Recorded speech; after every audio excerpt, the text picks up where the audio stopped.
जय श्री राम, राधे राधे। मैं ईशा पुत्री अशोक कुमार अरोड़ा जी की हरिद्वार उत्तराखंड से गंगा विहार कॉलोनी निकट उर्मी होटल निकट शांति कुंज भूपतवाला से आप सब लोग मेरी वीडियोस देख रहे हैं। मेरा क्या कसूर, मेरी ज़िंदगी का सच, मेरी ज़िंदगी का सच है। मेरे साथ जो हुआ है वो मैं बता रही हूँ।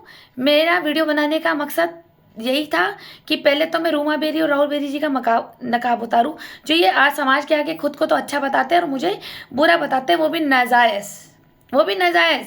या तो मैं सच में ऐसी हूँ, ठीक, और मेरे को पूरी दुनिया में डिफेम कर दिया ये कह करके कि मैं धंधा करती हूँ और क्या नाम बोलते हैं, मेरा पति दलाल है और मैं अपनी बहन की दलाली खाती हूँ। इस तरह से ये इन्होंने हमें टॉर्चर किया।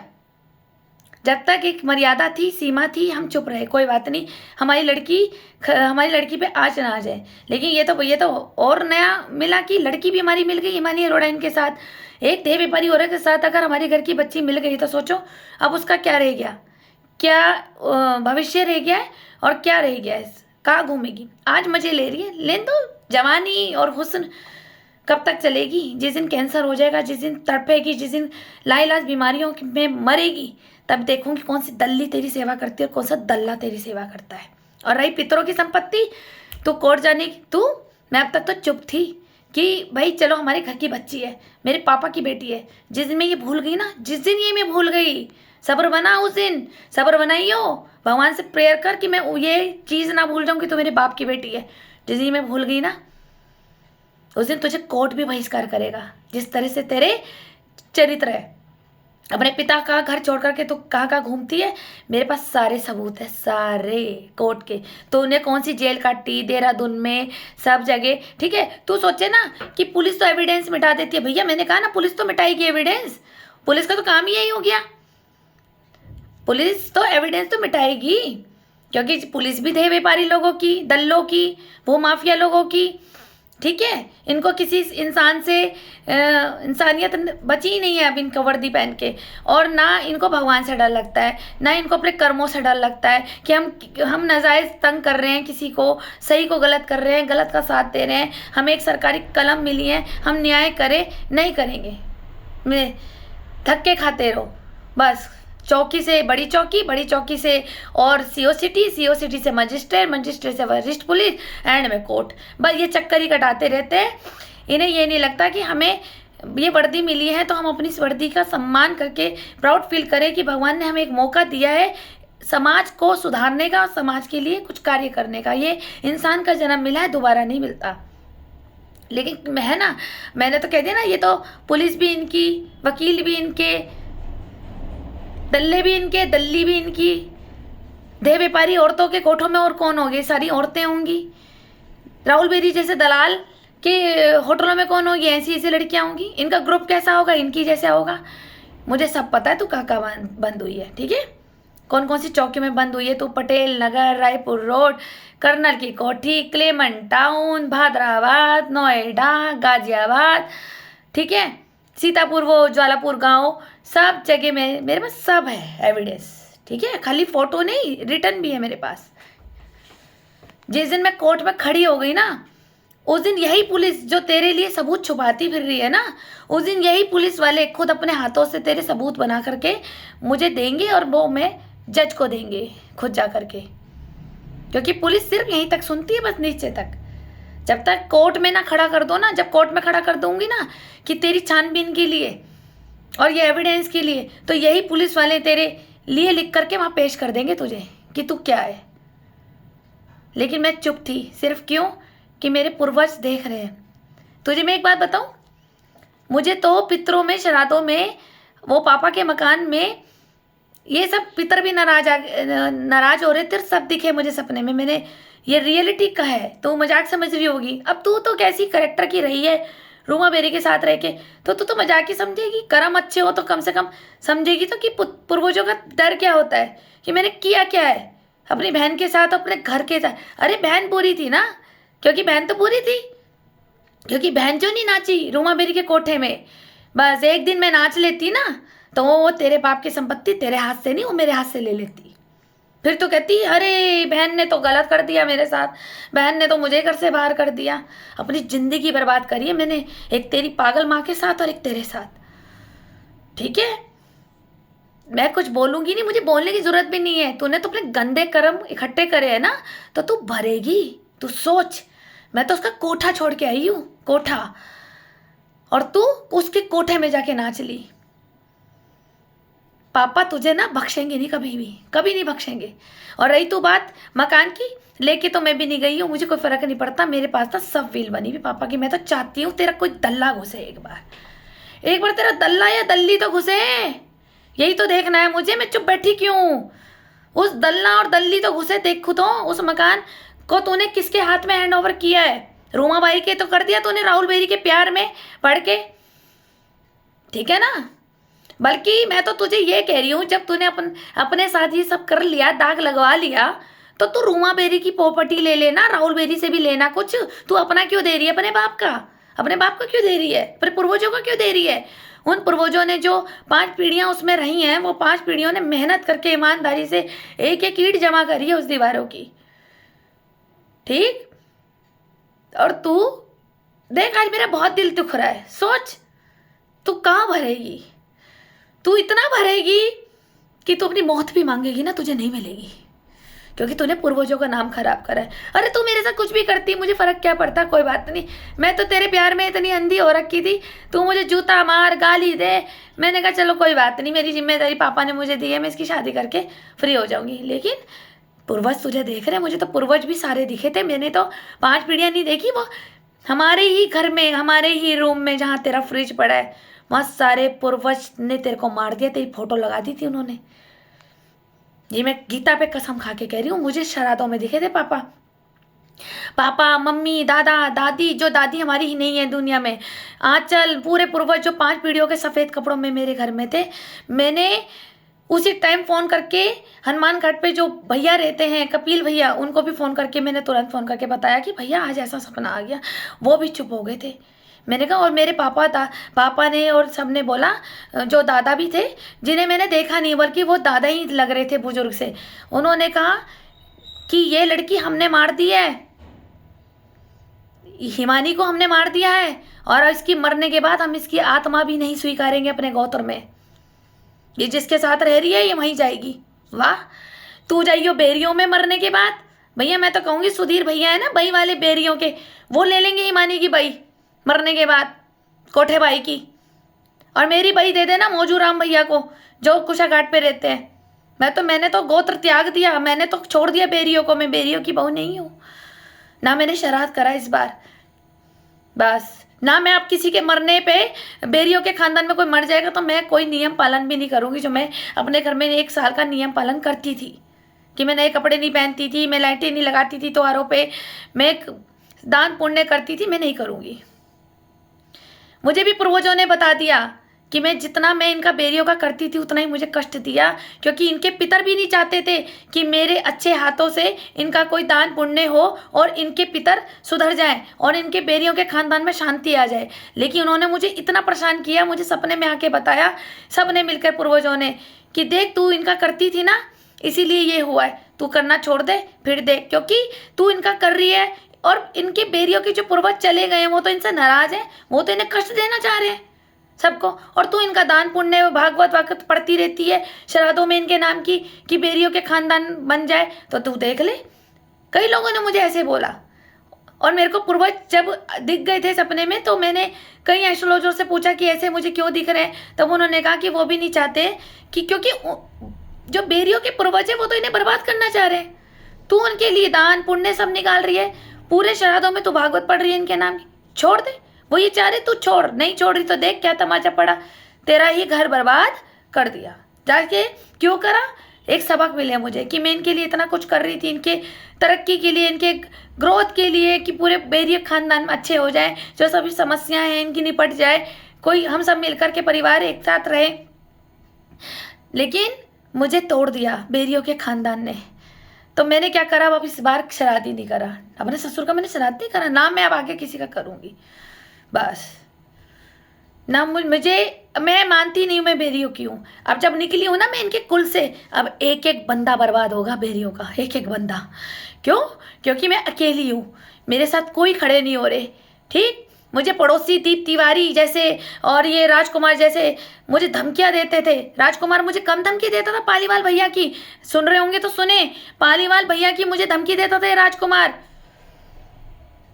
मुझे धमकियां दी जाती थी। और वहीं पालीवाल जी के यहाँ राहुल बेरी जी बैठ रहे, राहुल बेरी जी की पत्नी दीप तिवारी जी की और राजकुमार की सहेलियां थी, इनकी फैमिली की, सब इनकी जू चपाटी थी, मुझे परेशान कराया जाता था। क्यों भाई, मैं तुमसे पूछ रही हूँ, आज मेरी रूह रो रही है। तुम सब बर्बाद होंगे जो भी षड्यंत्र में, जितने भी षड्यंत्र में है। तुम ये सोचो ना कि मेरा मकान, पिता का मकान ले लोगे और तुम जीत जाओगे, अच्छी बात है, मैं चाहती हूँ तुम जीतो, बर्बाद भी तो तुम होगे, तब मैं तमाशा देखूंगी। मैं देखना चाहती हूँ तुम्हें बर्बाद होना, वरना मैं कभी किसी को कभी नहीं करती थी। मैं वो लड़की हूँ, मैं जमीन में भी देख के चलती हूँ कि मेरे पैर से चींटी ना मर जाए। मैं कभी किसी के लिए, मैं चींटी तक के लिए अपने पति को बोलती हूँ कि चींटी को भी तो जीने का अधिकार है, हम क्यों पैर रखे। और मैं कभी कभी जब पूजा के लिए पेड़ों के पास जाती हूँ परिक्रमा लेने, तो जब मुझे लगता है वहाँ चींटियाँ हैं, मैं तब भी परिक्रमा नहीं करती हूँ कि नहीं मेरे पैर के नीचे आके चींटी मर जाएगी, दूर से ही प्रणाम करके जल चढ़ा के चल देती हूँ। मैं एक चींटी को भी पीड़ा नहीं देती हूँ। तो मेरी बहन, तूने मुझे कैसे समझ लिया कि मैं तेरे को बर्बाद करूँगी?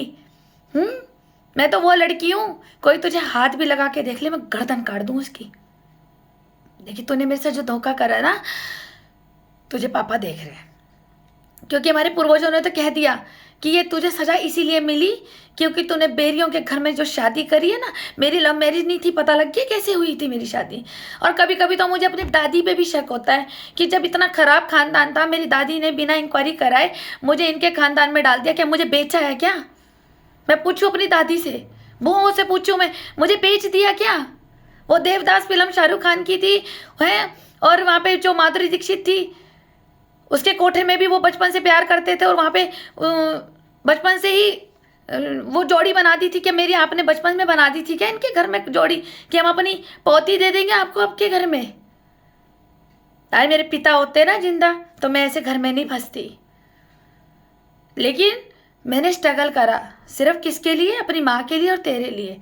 तुम लोग, मैं अपनी धुन में समाई रही, अपनी पूजा पाठ ईमानदारी में, और तुम लोग मेरे साथ मिलकर के गद्दारी कर गए। कहाँ भरोगे तुम लोग, कहाँ भरोगे? मैं पूछूं पालीवाल भैया से, मैं इनसे पूछूं माँ लक्ष्मी टूर एंड ट्रेवल्स का मालिक राहुल पेरी से, मैं पूछूं रूमाबाई से, मैं पूछूं दीप तिवारी से, राजकुमार से, इन लोगों से, मैंने तुम्हारा बिगाड़ा क्या था? क्या बिगाड़ा था मैंने? और मैं अपने मोहल्ले के जो लड़के बिना बात पे मुझे तंग करते थे, कोई मेरे घर के आगे कूड़ा फेंक देता था, कोई मुझे गाली देता था, कोई मोहल्ले में साइन कराता है कि धंधा करती है, सबके नाम दिए हुए हैं मैंने पुलिस को। तुम सबने जीना हराम कर दिया मेरे पापा के जाने के बाद। किसके कहने पे? क्योंकि तुम सबकी ना जू चपाटी पालीवाल धर्मशाला के नीचे लगती थी। दिखाते तो अपने आप को ये हैं, हम बीजेपी में हैं। साले तुम तो गद्दार हो, दिखाएंगे बीजेपी में, तलवे चाटते हो और षड्यंत्र बनाते हो वहां पर बैठ के पालीवाल धर्मशाला के नीचे। तुम तो खुद बिन पैंदी के लौटे हो। अरे कम से कम कभी अपने देश के लिए भी तो गद्दार मत बनो, एक थाली के तो बनो। अपना काम निकालना हो तो मदन कौशिक जिंदाबाद, और किसी को बर्बाद करना हो तो वहां बैठ जाओ महालक्ष्मी टूर एंड ट्रेवल के पास। तुम्हारे जैसे लड़के अगर देश में सबके हो जाए ना, तो ये देश बर्बाद होने में देर नहीं लगेगा, ठीक है ना? दूसरे की बेटी को तो मजा आता है, अरे वाह हमने तो इसके साथ कर लिया, जिस्म की गर्मी ले ली। लेकिन वही चीज़ जब तुम्हारी बहन के साथ होगी ना, तुम्हारी बेटी के साथ होगी, तब पता चलेगा कि दर्द क्या होता है। मैंने अपनी बहन को ना बहन नहीं माना, बेटी माना था। एक माँ की बददुआ निकल रही है, एक माँ की। तुम सबका नाश होगा। मेरी बहन ने भी अगर ये खुद प्लॉटिंग करी है ना, ये भी नहीं बख्शी जाएगी। भगवान के घर, अल्लाह के घर, किसी के घर नहीं बख्शी जाएगी। ये सबक तो इसे मिलेगा, क्योंकि पूर्वजों का नाम खराब करा है।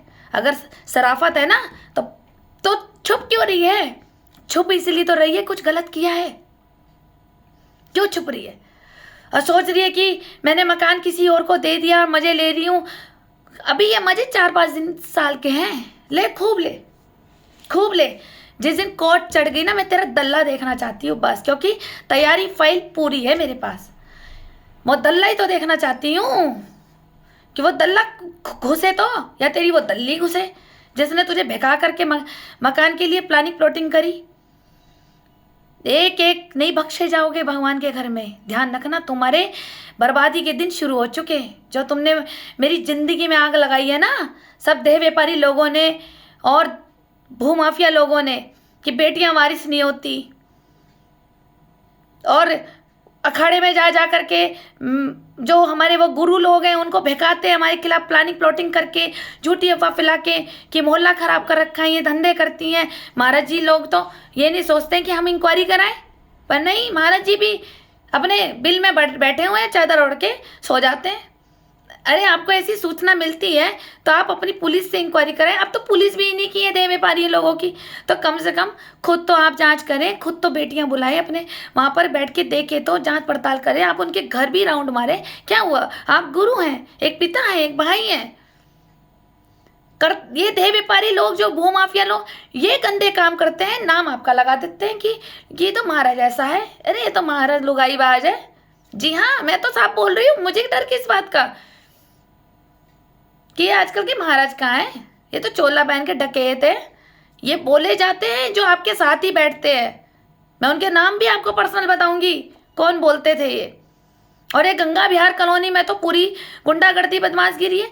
कोई भी ग्रुप ऑफ गैंग बन जाएंगी महिलाओं की, मारो, क्योंकि रूमा भाई का कोटा है। और जो वो बागी फिल्म है ना सलमान खान की, उसमें था धनराज सेठ की बाड़ी, तो यहाँ कोई एक गंगा विहार में एक धनराज सेठ भी है जिसकी ये बाड़ी में सारे काम होते हैं उसके कहने पे। और जब पुलिस की मदद लेने जाओ तो पुलिस काम ही नहीं करती।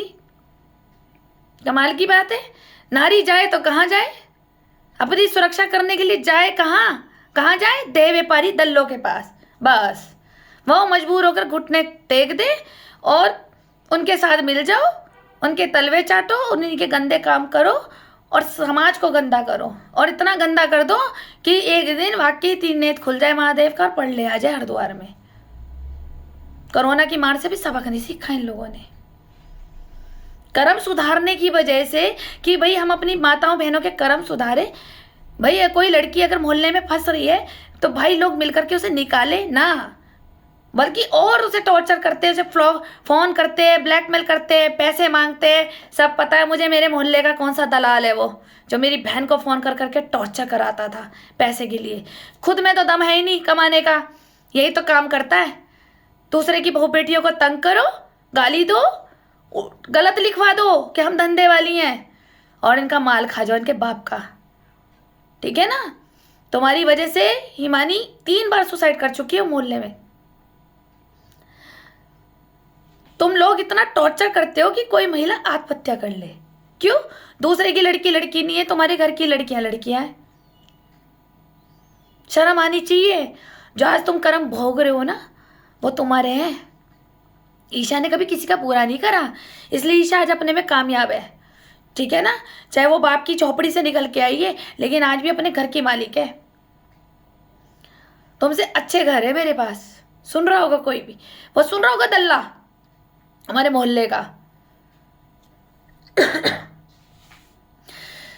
ईमानदार की बद्दुआ जब लगती है ना, तो उसे भगवान भी नहीं मिटा सकता, पे ध्यान रखना। और हाँ, मैं हिमानी से भी कहना चाहूंगी, भाई हिमानी हो चाहे और भी लड़कियां हो, इन कामों में अपनी आवाज उठाओ, मिल करके निकलना चाहते हो तो निकलो। ठीक है। आज मजा आ रहा है देह व्यापारी दल्लों को कि इनकी कमाई खा रहे हैं। ठीक। अरे इससे अच्छा तो है कि तुम चूड़ियां पहन लो और तालियां बजा बजा के, ढोलक बजा बजा के घर घर मांग के खा लिया करो। तुम्हें शर्म नहीं आती कि लड़की की दलाली की कमाई खाते हो तुम लोग? कहाँ कीड़े पड़ेंगे लंबे लंबे तुम्हें। किसी का अधिकार छीन रहे हो, भूमाफिया बन रहे हो। अरे तुम किसी का नाजायज अधिकार तो छीन लोगे अपनी बदमाशगिरी से, लेकिन जब तुम्हें कीड़े लगेंगे, जब तुम सड़ोगे, तुम हमारा छीन के भी उतनी की उतनी औकात में रह जाओगे। और हमारा तुम छीन लोगे आज थोड़े 4 दिन के लिए, हमें दुख होगा, उसके बाद क्या होगा, हम फिर पनप जाएंगे। मतलब संपत्ति भी नहीं बना सकते हम। तो सरकार को तो मैं ये कहूंगी, भैया हर एक आदमी पे एक ही मकान ग्राउंड फ्लोर रखें बस, तभी भूमाफिया खत्म होंगे। और जो ये देह व्यापारी है ना, जो लड़कियों की कमाई खाते हैं, मैं सारी लड़कियों से कहूंगी भैया, मैं तो अपनी बहन से भी कहूंगी तू रूमा बेरी के कोठे में तू रही वहां, ठीक। मुझे सब पता था, पता तो मुझे था, पर मुझे ये नहीं पता था कि तू देह व्यापारी के साथ मिलकर के तू ऐसी चरित्र की बन जाएगी, ये नहीं पता था। मैंने सोचा कि चलो कोई बात नहीं, तू ऐसी मिलने चली जाती होगी। रूमा भी तेरे घर आती थी, मुझे सब पता है। रूमा बेरी भी आती थी, मुझे मास्टर पोसी ने सब बताया। लेकिन तेरे मुंह खोल लगे, तूने तो मुझे इतनी गंदगी, जैसे रूमा ने नहीं छोड़ा, अपने पति को गालियां देती थी मेरे सामने ही, डैडी को, और ऐसी अपने बच्चों को गाली देती थी, ऐसी मुझे गालियां देती थी, वही तू सीख गई। रूमा ने छोड़ा किसे? मोती बाजार का या यहाँ से हरिद्वार का मुझे लग रहा है अगर 1000 आदमी है तो 800 बाप तो इनके, इन तीनों बच्चों के। रूमा ने छोड़े कोई है किसी को? मुझे तो सबकी लिस्ट पता है, सबके नाम पता है मुझे, कौन कौन से अंकल रंगीन हुए इसके कोठे में। ये नई बेगम कोई उतरी है, पता तो मुझे लेट पता लगा, पर पता लग गया, ठीक है। हमारी तो जिंदगी में ऐसे ग्रहण बन के आई ना ये औरत बेरी को, तो जैसे कहते हैं ना, इन्होंने हमारा पूर्वजों पे नाम थप्पड़ मारा है बदनामी का। इनका बेरी का नाम कुली खत्म हो जाएगा इनका पूरा, क्योंकि अब मैंने अपने आप को निकाल लिया। इसलिए इनके पिताजी ने कोई कष्ट नहीं दे रहे थे कि हमारी एक बहू हमारे लिए बहुत कुछ करती है। इतना मैंने शायद अपने घर के पापा मम्मी के लिए भी नहीं करा होगा, ठीक। पूरे 16 दिन के शराध मैंने कैसे करे, हर किसी का, जिसने मैंने वीडियो को देखा नहीं, सिर्फ इसलिए कि हमारा बेरी परिवार एक हो जाए। लेकिन अब मैंने अपने आप को निकाल लिया ना इनके गोत्र से, तो वो भी खुश है। अब इनकी बर्बादी करेंगे पूरे बेरियों की। ऊपर के पूर्वज सब देखते हैं कि कौन बच्चा हमारे घर में सही आया है, कौन गलत आया है। लेकिन इसके साथ गलत हो रहा है तो इनके भी पूर्वज मेरे साथ खड़े होंगे। अब तुमने लाख कोशिश करी मुझे बर्बाद करने की, क्या हुआ? हुए खुद हो जाएंगे, अब खुद होंगे सब बेरी। मैं सब बेरी को इसलिए बोल रही हूँ क्योंकि मुझे औरों के भी नाम पता है कि कौन इन्वॉल्वमेंट था राहुल बेरी जी के साथ, ठीक है ना। और जिन्होंने नहीं करा, मैं तो कहती हूँ जिन्होंने मेरे लिए जो करा वो 10 गुना होकर के मल्टीप्लाई होकर के वो उनके घर में जाए। अगर किसी ने मुझे आशीर्वाद दिया वो भी 10 गुना बैक हो, और जिसने मुझे बद्दुआ दी वो भी 10 गुना होके बैक हो। मैं तो ये कहती हूँ बस। मैंने कभी किसी के लिए नहीं करा। मैं इसलिए बुरी हूँ क्योंकि मैं मुँह पे कहने का दम रखती हूँ। बस मैं ये वीडियो समाप्त कर रही हूँ क्योंकि ज़्यादा लंबी हो जाएगी। मैं हिमानी के लिए आज भी कह रही हूँ, हिमानी तुझे भगवान देख रहे हैं, बस ध्यान रखना, मेरी इस बात को ध्यान रखना। मैं जिंदा रहूं या नहीं रहूं, ठीक, तेरी बर्बादी पापा ने लिख दी है, क्योंकि मुझे हमारे पूर्वज हमें बता गए थे कि हमने इसे मार दिया है, हम इसे नहीं स्वीकारेंगे। इसका पिंड भी हमारे गोत्र में नहीं आना चाहिए, क्योंकि तू जहाँ है वहीं जानी चाहिए। जब तक मुझे ये बात पता नहीं थी, मुझे पता नहीं थी कि तू इसके साथ थी। मेरे पिता ने जब आके मुझे बताया, मेरे दादा ने बताया कि हम इसे नहीं स्वीकारेंगे, इसे मरने के बाद हमारे गोत्र में नहीं डालना, ठीक है। अब तो सोच, तेरे से पूर्वज भी नाराज हो गए, और जिसके जब पूर्वज नाराज हो जाए तो तेरा क्या हाल करेंगे आगे चल के, ध्यान रखना। और लास्ट में एक बात और समझा रही हूँ, जब तू रूमाबाई के कोठे में रह रही है, राहुल बेरी जी के कोठे में रह रही है, तो इनसे भी कुछ ले लेना, मकान ले ले, गाड़ी ले ले, मजे ले। जब तू अपनी इनकी सेवा कर रही है, रूमा बेरी का तो एक ही काम है। अब यहाँ से सुन, सब सुनो लड़कियाँ, रूमा बेरी का क्या काम है, इसके एडवोकेट भी इसके दल्ले हैं, तो सबसे छोटे छोटे फाइलें रजिस्ट्री के पेपर बनवा लेती है कोर्ट से, ठीक है। और हिमानी के नाम भी दिखा दी होगी, देख ये ना मेरे मरने के बाद ये मकान ना हिमानी मैं तुझे दे जाऊंगी। यही चीज इसने देव बेरी के साथ करी थी, हमारे जय गौरव बेरी जी के बेटे के साथ, कि ले देव देख, मैंने तो मेरे मरने के बाद मैं किसी को मकान नहीं दूंगी, ये तेरा है। और यही रजिस्ट्री राहुल बेरी जी के लिए बनाई थी, यही रजिस्ट्री एक काका बेरी के लिए बनाई थी, यही रजिस्ट्री इसने और भी किराएदारों के लिए बनाई थी। और जब सबको लालच आ जाता है, अरे वाह आंटी तो मरने के बाद मुझे मकान दे जाएगी, तो लोग क्या करते हैं, इसकी सेवा करते हैं खूब, ठीक है। घर में सेवा भी करेंगे, इसके देह व्यापारी में काम भी साथ भी देंगे, झाड़ू पोछा बर्तन इसकी मालिश सब करेंगे। लेकिन वो सब नकली रिश्ती है, क्योंकि इसने भी मुझे ऐसे ही दिखाया था कि देख मेरे मरने के बाद ईशा ये तेरा है, क्योंकि ना देख इसमें पढ़ी लिखी बहू तू आई है, मैं किसी को नहीं देना सकती। जब मैंने उस रिश्ते की जांच कराई, वो नकली पेपर थे, ओरिजिनल इसी के नाम पर है, ये किसी को नहीं देती, ये किसी को नहीं देगी। ये एंड में मकान अपने देह व्यापारी दल्लों को दे के जाएगी, माफिया लोगों को दे के जाएगी, ये भी मुझे पता है। ठीक है। इसके चक्कर में तुझे रहना हो ना, तुझे तो दिखा देगी मेरे मरने के बाद, देख ये रहा मकान, तू अपने बाप का मकान मुझे दे दे और इसको बेच करके ना हम सारे पैसे खा लेंगे और तेरी बहन को मारेंगे लात, ठीक है। और जो ये मेरा मकान है हिमानी, ये तेरा है, तू मेरी सेवा कर, एंड में बुढ़ापे में तुझसे सेवा भी करा लेगी। इसके इतने लंबे लंबे कीड़े लगेंगे, वो तू निकालती रही हो बैठ करके और गिनती रही हो, ठीक है, कितने निकल रहे, और मुझे फोन करके बताती रही हो कितने निकले आज। कीड़े तो इसको लगेंगे, ये मत सोचना कि नहीं लगेंगे, इसके तो ऐसे कीड़े लगेंगे कि डॉक्टर की भी रूह कांप जाएगी कि ऐसा पहला मरीज हमने देखा अपनी जिंदगी में, ठीक है। तू निकालती रही हो इसके कीड़े और धोखे में रहना, और जब ये मर जाएगी और तुझे भी वो आ जाएगा इसका दल्ला, जिसका दलाल है आशिक, इसका कौन कौन से महफिल हैं, धनराज सेठ की तरह रखती है ये, सब है इसकी महफिल में, संत बाबा वकील पुलिस मंत्री संतरी सब है इसकी महफिल में। तो पता नहीं किसके हाथ ये मकान दे जाए और तुझे वो माफिया कर देगा बाहर। वो कहेगा नहीं तो तू मेरी बन के रहे, जैसे कोठा भाई बन के रह रही है, तू भी बन के रहे, है ना। और रूमा ने तो तुझे चुन ही लिया कि भैया मेरे मरने के बाद तो इस कोठे में तू रही है, तू कोठा चलाइयो, कोठा नहीं बंद होना चाहिए, बस कोठा नहीं बंद होना चाहिए। जैसे कहते हैं पूर्वज, हमारा कारोबार बढ़ना चाहिए, हमारे बेटों में, हमारे पोतों में, पोतियों में वही काम चलता रहना चाहिए, अच्छा बिजनेस चलना चाहिए, नाम होता है। कई लोग तो आज भी अपने दादा परदादा का नाम दुकानों पे लिख देते हैं, ठीक है, लेकिन तू अपना नाम लिख लियो। अभी तो ये रूमा बाई कोठा बाई है ना, तू लिख लियो काकी बाई कोठा बाई, ठीक है। और ये महफिल चलती रहनी चाहिए गंगा विहार कॉलोनी में। तूने ना पूर्वजों की आत्मा दुखाई है, मैं तुझे क्या बोलूँ, मैं तो कुछ बोल भी नहीं सकती ना, क्योंकि तुझे मैंने पाला है, मैंने तुझे यहाँ रखा था अपने दिल के अंदर, ठीक है। मेरे साथ तुम लोगों ने जो मिलके गद्दारी करी ना, सबको पता था कि ईशा को तोड़ना है तो इसकी जान खींच लो, और इसकी जान कौन थी, हिमानी।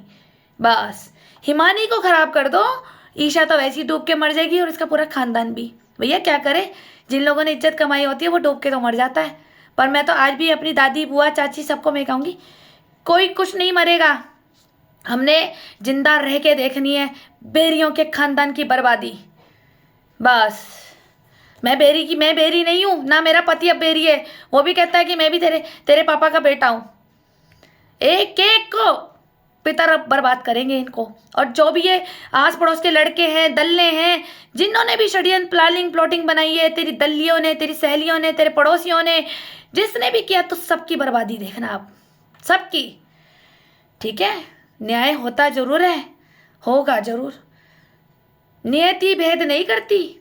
तुम सोचो कि नियति से बच जाओगे, नियति टाइम जरूर लगाती है बदला लेने में, लेकिन ऐसा बर्बाद करती है कि वो नाम छपता है, नाम कि फलाने का कैसे मरा था और फलाने का कैसे मरा था, सड़ सड़ के। मौत भी मांगोगे ना, नहीं मिलेगी, क्योंकि मौत तो हर किसी को आनी है, मुझे भी आनी है, प्रगति की देन है, ये तो प्रगति का एक हिस्सा है, जो आया है वो जाएगा।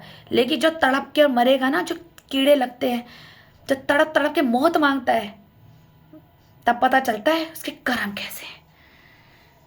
अभी भी कह रही हूँ, जब गलत नहीं करा तो सामने आ जा, एक बार सामने आ जा, बस। मुझे कौन सा तुझे रखना है, अब तू मेरे स्टैंडर्ड की कोई है जो तू मेरे साथ रहेगी।